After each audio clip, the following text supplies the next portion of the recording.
My name is Dee Ann Hart. I was born actually in Kendallville, Indiana, which is north of Fort Wayne.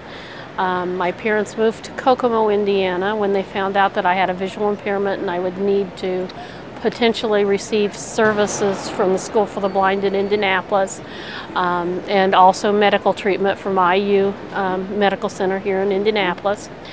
And then once I graduated from high school, which was the Indiana School for the Blind, I moved to Muncie, Indiana, where I went to college at Ball State University, and I've remained there ever since. One reason I went to Ball State is because it was known as the college with accessibility here in the state.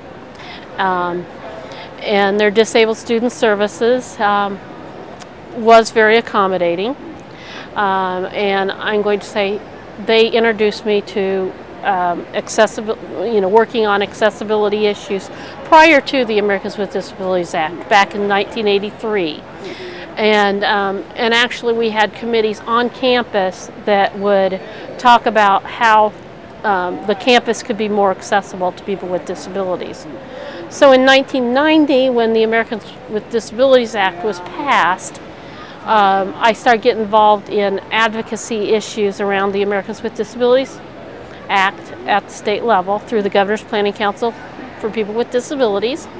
And I went through the DREDF training that they had. I went through the first year. The second year I apparently had something else going on and didn't make it through that. But I went on to be involved in Partners in Policy Making, and I've worked on several ADA accessibility issues on the local level in Muncie throughout the years that I've been a partner graduate. We have a Fifth Freedom coalition in our area, and we've addressed City Hall, we've addressed sidewalk issues. Right now actually we have a complaint with the Department of Justice on curb cuts and sidewalk issues. We had like 6 of us sign on to it, and we're still waiting for a resolution on it.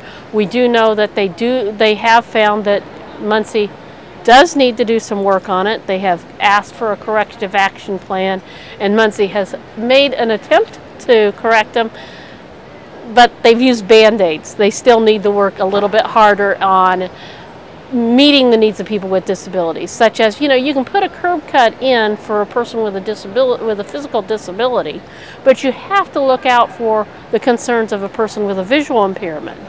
If you put it that where a person with a visual impairment cannot line up with that intersection, it becomes a safety issue. And unfortunately, they've created a safety issue for people with visual impairments. So we're still working on those ADA issues. A person with a visual impairment knows what a person with a visual impairment needs, not an engineer who has never had to cross the intersection without any eyesight. A person who needs a curb cut knows how much room they need for that curb cut. They also know whether something's going to be too much of a drop-off for them. And so they need to consult the physically impaired as far as what physical access is needed. Physical access, unfortunately still, I think that unless you know somebody with a disability, you don't lots of times think of the barriers that you put up to people with disabilities being able to access your business and that. And it's not, I don't think it's intentional. I think it's one of those, it's kind of one of those things that a person, unless they've had that personal interaction with somebody, they kind of have an ignorance about it, and until they're touched by somebody that has had an experience with one type of a disability, they don't have any understanding of that disability. Muncie has a Mayor's Council for People with Disabilities, and it actually is in its second phase. It started out as a Mayor's Council for People with Disabilities. It has turned into be a county-wide council for people with disabilities. There is a variety of people with disabilities on it. there are also human service professionals serving on it that work with various populations, such as the aging population, the developmentally delayed population, and I believe we even have somebody from the human rights that is involved with it. I had been involved in advocacy with the transportation provider in our community since 1986, and continued involvement with the, even though I wasn't taking classes at Ball State, I continued involvement with the Disabled Student Services, and that doing various things with them as far as accommodations for the campus. And they even reached out into the community, and right near the campus is called The Village, and there's banks and different businesses there, and we had done some accessibility studies there and that. And like I said, those things to me seem like they were before the ADA actually came law. It was being talked about. We knew it was it was something that we wanted and that. And so it all kinds of just blends together. I can't really remember that transition. You know, a lot of people, you know, the law, until the law came to being, they didn't really think about accessibility, but I've always been a person who felt like mainstreaming, getting people out into the community was something that needed to be done. I don't know whether that's because I grew up at the School for the Blind, which I classified to be an institution. I had that feeling, but since 1983, when I graduated from high school, I had always had an interest in making sure that the community was accessible to me and the community was accessible to all. And I've not, you know, a lot of people tend to stick within their own disability when they advocate.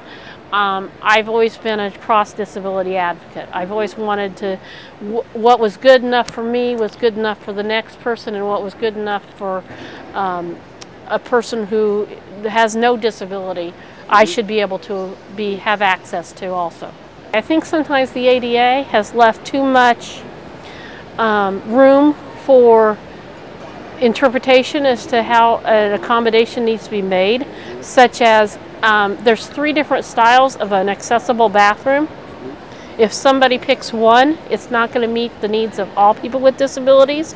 An example of that is here at the Hyatt Regency. They made the lodging rooms accessible by putting a rail behind the toilet. But a person who needs to transfer needs a rail to the side of the toilet to be able to make that transfer without physically hurting themselves. If you go to their public restrooms, they're accessible. But what they're saying is they have not done anything except for redecorating they haven't done anything with construction to their rooms. They've redecorated, so they haven't had to make the total accommodation. I do think that it has made the community more friendly for people with disabilities.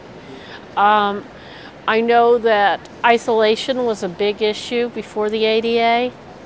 I don't know if there's necessarily that much of an excuse for isolation as there once was. I know that we have still have a lot of work to do with transportation, but when they started putting lists on buses and making it so that people did not have to use specialized vans to go places, it gave them a little bit more freedom to get out on their own. I would say that transportation will always be a problem because we might provide transportation within a select community, but I think we still have a long way to go with being able to do cross-country or even statewide transportation.